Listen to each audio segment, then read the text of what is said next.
Part 2 of the Principality of Bitterness. What does fail of the grace of God mean? Galatians 6 verse 1 defines it. It says, if man be overtaken in a fault. What's a fault? A spiritual defect. If another believer is overtaken by a spiritual defect, those who consider themselves spiritually mature are to restore that person in a spirit of meekness. They are to guard against falling into the same spiritual defect, and the end result of which will be falling away from faith.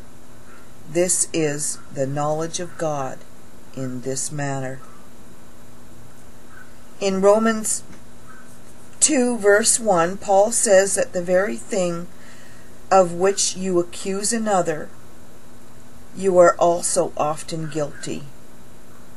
You accuse another of having a spiritual problem, but excuse the same problem in yourself. Romans 2 verse 1 says, therefore thou art inexcusable.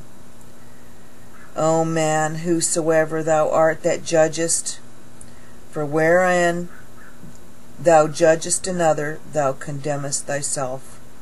For thou that judgest doest the same things. We need to be careful to build and restore relationships, not to tear them down. We are to restore one another in gentleness and love. Galatians 6 verse 2 says to go one more step by bearing a brother's burden. How many of us ever even come close to doing this?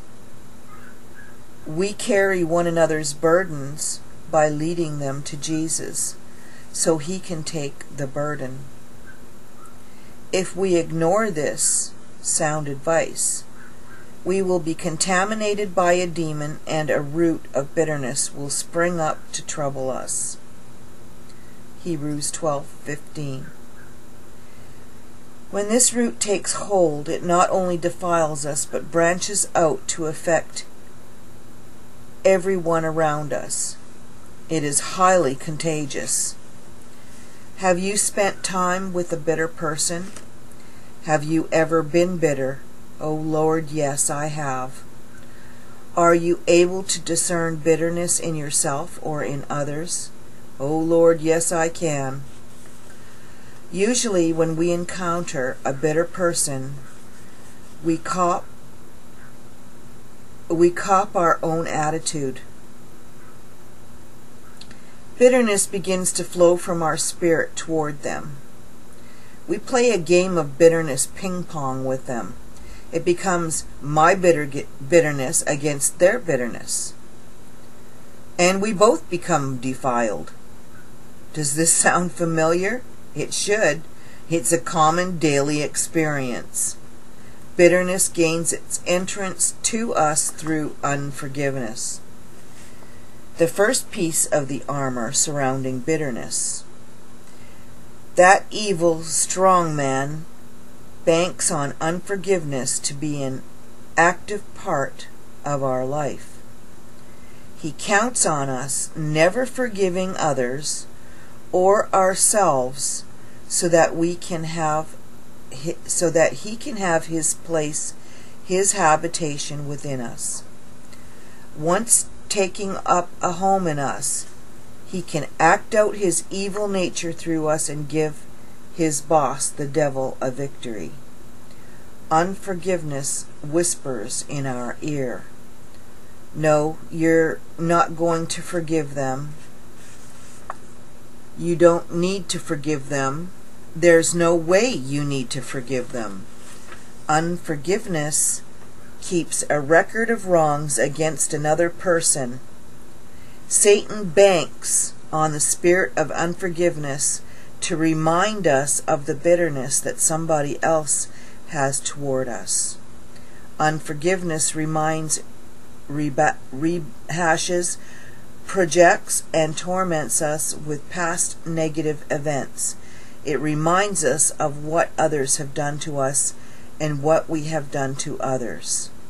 The strong man, the principality, uses the spirit of unforgiveness to constantly accuse us, but unforgiveness is a smaller entity, a lower spirit. It's just the beginning. After unforgiveness has done its work, the strong man sends out the spirit of resentment. Resentment builds on the foundation laid by unforgiveness. The record of wrongs ferments, and resentment begins to grow. Resentment generates a feeling of ill will toward a person who has wronged us.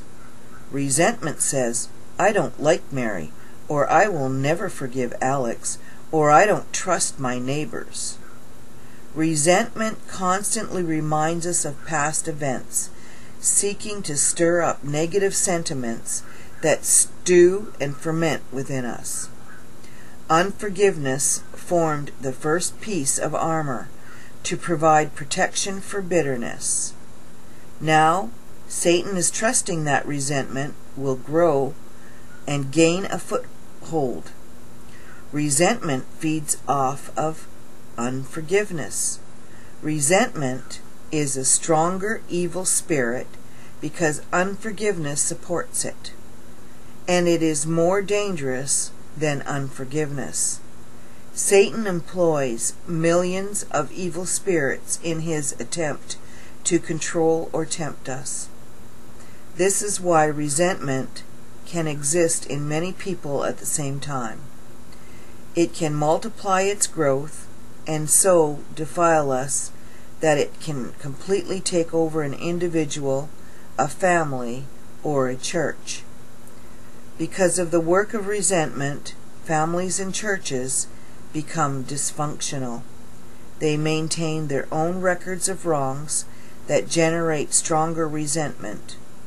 One person shares their resentment, and soon everybody is doing the same. Then the church splits, or the family ends up in divorce, and the devil has won a battle in his war against good. Unforgiveness is like instant replay, replaying the words, voices, sights, and sounds of wrong events from our past. Unforgiveness flashes negative thoughts and images of everything someone ever said or did to us. Have you ever had that happen? Oh, yes.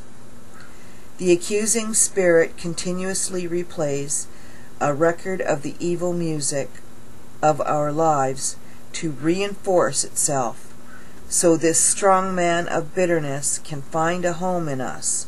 Resentment adds fuel to the fire. Resentment and unforgiveness stem from thoughts.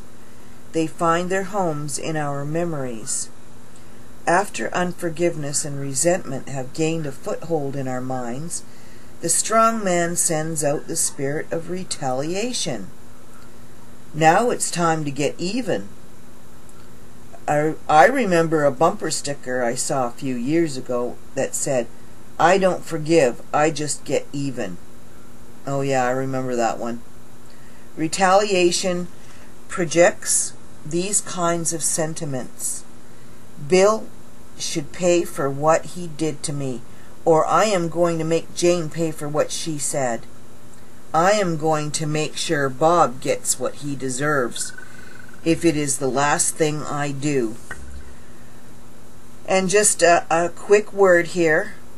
Those of you who have family in the Masons or witchcraft or any kind of cults, this is something that could be going on right now, that these entities could be lashing out back at you with incantations, and with this last one, that they will get what they deserve, and that if it's the last thing that they do. So you really are going to have to work on this. The spirit of retaliation is much more dangerous than the spirits of unforgiveness and resentment. Retaliation's presence shows progressive demonization.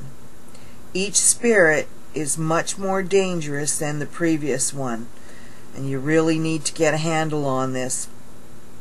In ministry, when we see someone who wants to get even and they say, well, they're going to pay, we know immediately that a spirit of retaliation is speaking. We also know that the spirits of unforgiveness and resentment are also present, and we know that the strong man of bitterness is behind it all. We know that this person is harboring a record of wrongs against others or themselves. When you see evidence of any of these spirits, you know that all the others down the line are present as well. So if you're going after the spirit of retaliation in ministry, we're going to go after the spirits of unforgiveness and resentment as well. As we see evidence of higher orders of spirits, we know that the underlying spirits are there as well, reinforcing the one just above it. What reinforces retaliation? Resentment fuels retaliation. What fuels resentment? Unforgiveness. And at the top of this principality is bitterness. And I'll stop there, and I'll be right back with part 3.